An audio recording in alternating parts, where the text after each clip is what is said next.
এজন্য প্রিয় ভাইয়েরা, জীবনে যদি বারাকা অর্জন করতে চান, নিকটাত্মীয়দের সাথে সুসম্পর্ক রাখতে হবে, তাদের জন্য উপহার পাঠাতে হবে। বিশ্বনবী বলেন, লা ইয়াদখুলুল জান্নাতা কাতে, যে ব্যক্তি আত্মীয়তার সম্পর্ককে ছিন্ন করে দেয়, সে কশিন কালেও আল্লাহর জান্নাতে ঢুকবে না। আপনি কি এটারে সহজ হাদিস মনে করছেন? এটা সহজ কথা? আপনি ভাবছেন আপনার নামাজ আপনারে বাঁচাতে পারবে, আপনার রোজা বাঁচাতে পারবে, আপনার তাহাজ্জুদ আপনারে বাঁচাতে পারবে? অধিকার নষ্ট করলে কিছুই আপনারে বাঁচাতে পারবে না। রব্বুল আলামিন বললেন, ৩ নাম্বার আদেশ হলো তোমাদের প্রতি সমাজটারে কেমন করে মানবিক সমাজ, সুন্দর সমাজ গড়বা। ৩ নাম্বার আদেশ হলো ওয়াআতিদাল কুরবা হাক্কা, নিকটাত্মীয়দেরকে তাদের প্রাপ্য বুঝিয়ে দাও।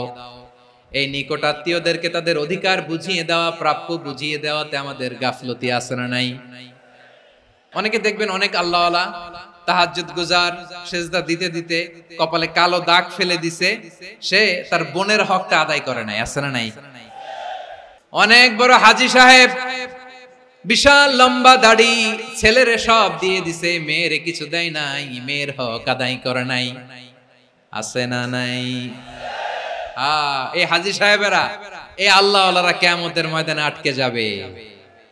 আপনি অন্যের অধিকার নষ্ট করেছেন, তাদের রাইটস কে ভায়োলেট করেছেন। এজন্য আল্লাহ তাআলা বলেন, কারো অধিকার যদি কেউ নষ্ট করে, ওই সমাজটা মানবিক সমাজ কঠিন কালেও হতে পারে না। এজন্য ৩ নম্বর আল্লাহ বললেন, ওয়া ইতা ইদিল কুরবা, নিকটাত্মীয়দেরকে দাও। কি দিবা? তাদের অধিকার দিয়ে দাও। বোনের অধিকার বুঝিয়ে দাও, মেয়ের অধিকার বুঝিয়ে দাও, ফুফুর অধিকার বুঝিয়ে দাও। দেখবেন অনেক মায়েরা ছেলের পাতে মুরগির রান দেয়, মেয়ের পাতে দেয় মুরগির ঠ্যাং। তো মেয়ের কি মুরগির রান খেতে মনে চায় না? মনে চায় না? এমনটা করা যাবে না। নিকটাত্মীয়দেরকে অধিকার দিয়ে দাও, নিকটাত্মীয়ের সাথে সুসম্পর্ক রাখো। আদেশটা কার? এজন্য প্রিয় ভাইয়েরা, জীবনে যদি বারাকা অর্জন করতে চান, নিকটাত্মীয়দের সাথে সুসম্পর্ক রাখতে হবে, তাদের জন্য উপহার পাঠাতে হবে। বিশ্বনবী বলেন, লা ইয়াদখুলুল জান্নাতা কাতে, যে ব্যক্তি আত্মীয়তার সম্পর্ককে ছিন্ন করে দেয়, সে কশিন কালেও আল্লাহর জান্নাতে ঢুকবে না। আপনি কি এটারে সহজ হাদিস মনে করছেন? এটা সহজ কথা? আপনি ভাবছেন আপনার নামাজ আপনারে বাঁচাতে পারবে, আপনার রোজা বাঁচাতে পারবে, আপনার তাহাজ্জুদ আপনারে বাঁচাতে পারবে? অধিকার নষ্ট করলে কিছুই আপনারে বাঁচাতে পারবে না। এজন্য নিকটাত্মীয়দেরকে দিতে হবে বেশি বেশি। বিশ্বনবী বলেন, ইন্নাস সাদাকাতা আলাল মিসকিনি সাদাকা ওয়া আলা যির রাহিমি ইসনাতান সাদাকাতুন ওয়া সিলা। মিসকিনরে দান করলে শুধু দানের সওয়াব হয়, নিকটাত্মীয়কে দান করলে দুইটার সওয়াব হয়, সাদাকার সওয়াব হয়, আবার আত্মীয়তার বন্ধন অটুট রাখার সওয়াব হয়ে যায়।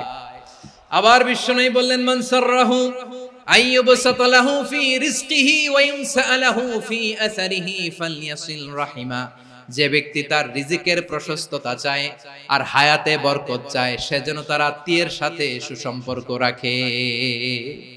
আমার প্রিয় চট্টলার ভাইয়েরা, আমাদের রিজিক বাড়ুক, এটা আমরা চাই কি চাই না? সবাই চান? হ্যাঁ, আমাদের রিজিকে প্রশস্ততা আসুক, চাই কি চাই না? আমাদের হায়াতে বরকত আসুক, আমরা চাই কি চাই না? এই দুইটা যদি চান, তাহলে নিকটাত্মীয়দের সাথে সুসম্পর্ক রাখবেন। পারবেন?